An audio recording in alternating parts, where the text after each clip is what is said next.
Hey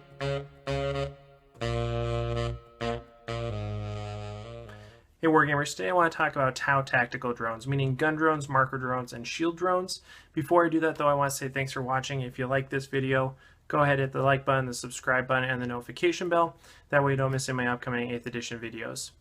Alright, so we're going to be using Index Xenos 2 for this review, but unlike most units, the drones have gotten a severe rework in the FAQs and erratas. So most of the rules that are actually in the index for drones are incorrect. So before you use them, go ahead and consult the latest FAQ for how they work currently. But overall, drones are really good. They're a really important aspect of how Tau play in 8th edition. And that's largely because of these unifying attributes that all drones have. So they all have the same base stat line, which is basically because they're the same technology, just tweaked for various purposes. So they have an 8-inch movement, a 5-up weapon skill and ballistic skill, strength 3, toughness 4, 1 wound, 1 attack, 6 leadership, and a 4-up save. So pretty similar to what they looked like in 7th edition and earlier. There's still that 1 wound, toughness 4, 4-up save model. Of course, they have 8-inch movement now, like everything with the jetpack, and that means they're pretty mobile, which is nice. They can keep up with things like stealth suits or crisis suits or commanders very well because they have the same movement, of course. So that's good. But really the main thing about drones that makes them useful is this special rule that they have called Savior Protocols. And Savior Protocols is really the aspect of drones that's changed the most over the past couple months since 8th edition has been released. And basically the way it works now is that some Tau infantry or battlesuit unit takes a wound, drones that are nearby can intercept that wound, and the way that plays out is that they take a mortal wound. So you get a commander that's struck with a damage 3 weapon. Instead of having the commander take the wound, you just take a mortal wound on the drone. You basically negate that 3 damage, just sacrifice a drone instead. Pretty simple, pretty straightforward once you look at the actual rule set. And it's a great way to keep your high value assets alive and to completely negate multi-damage wounding. So this is really important for models that have a lot of wounds, is they're going to be targeted with multi-damage weapons. So things like melta-guns are going to be shooting for these units that are really expensive. They do a lot of work for you, but you don't want them to take a melta-gun hit because that could take out half of their wound pool. So instead you just allocate that 1 shot to a drone and you could negate up to 6 damage from that single weapon by just killing 1 drone. So the savings there is huge. Like on a Yvara that's over 400 points, if you take a 6 damage wound and throw it on a shield drone or on a gun drone or any type of drone really, you're saving yourself like a little under 200 points, right? For an 8-point model, you're saving 200 points worth of damage, which is awesome.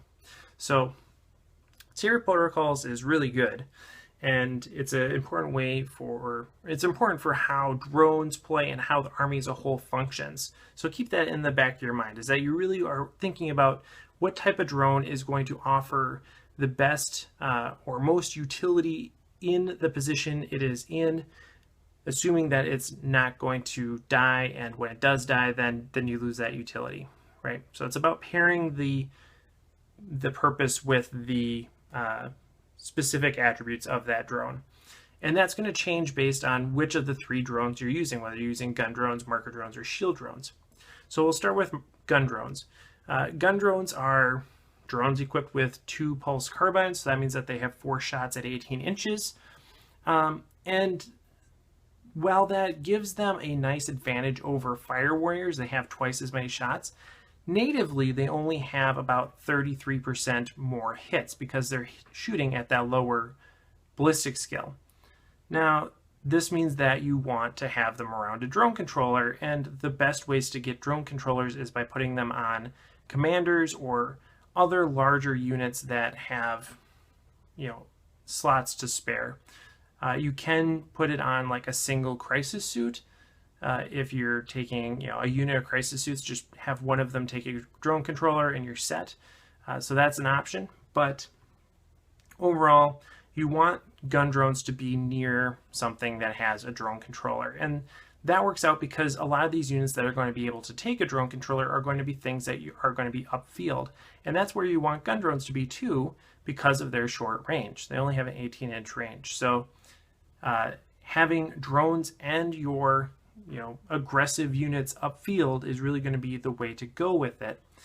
And that means that you have a couple different delivery options. Primarily, I think a really good way to run gun drones is as a unit upgrade for crisis suits.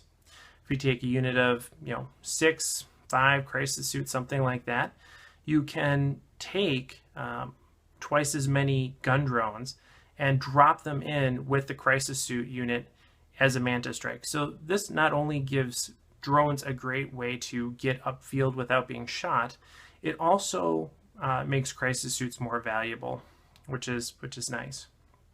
So they're a good basically a nurse unit for gun drones to help bring them upfield. Another reason why that is important is because crisis suits, in my opinion, are going to be a close range, mid-range unit, and just like gun drones, they're going to want to be upfield. And gun drones, this is something I didn't mention right away, is that gun drones have a special rule called threat identification protocols, which means that they have to fire at the closest unit.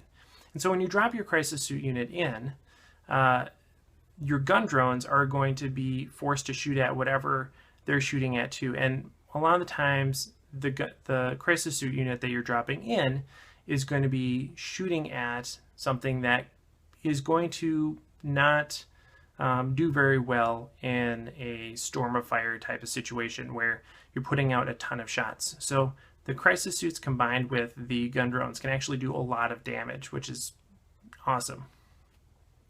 So that's your first option for deployment, is putting them as an upgrade for a crisis suit unit, deep striking them. I think that's the way to go. I really like it.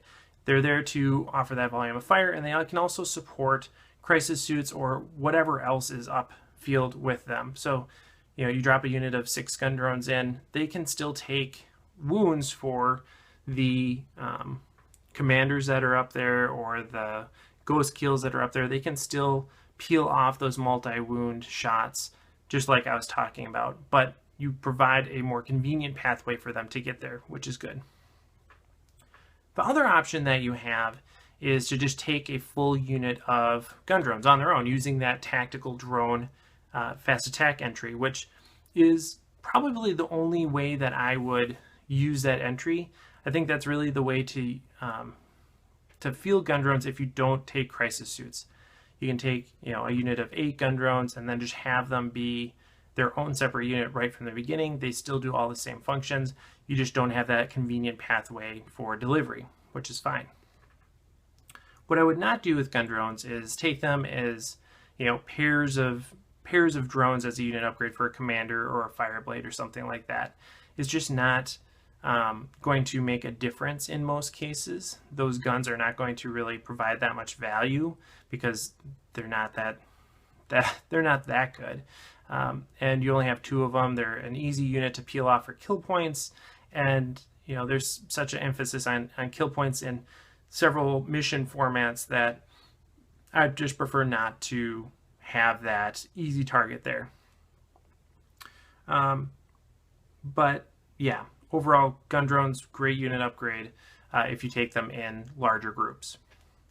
The second type of drone is a marker drone, and marker drones used to be your go-to for marker light support because of the way that the drone controller worked. Drone controllers used to give drones the ballistic skill of the bearer, but now they just give +1 to hit. And for that reason, you don't see as many marker drones on the board. Marker drones still can provide some useful support, and I think really the way that they can be utilized best is if you take them for those units that you wouldn't take gun drone as an upgrade. So I would take this for a Cadre Fireblade that's going to be in the backfield. Take it for a stealth suit team. Take it for a fire warrior team if you need to.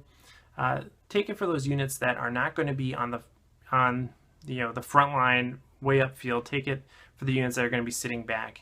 And this just gives you a little bit extra marker light support. It makes it more difficult for your opponent to pin down all your marker lights. And importantly, you only need one marker light in most cases to really get the full benefit. A lot of times 5 marker lights isn't going to be practical, and it's not really going to be what you want or need.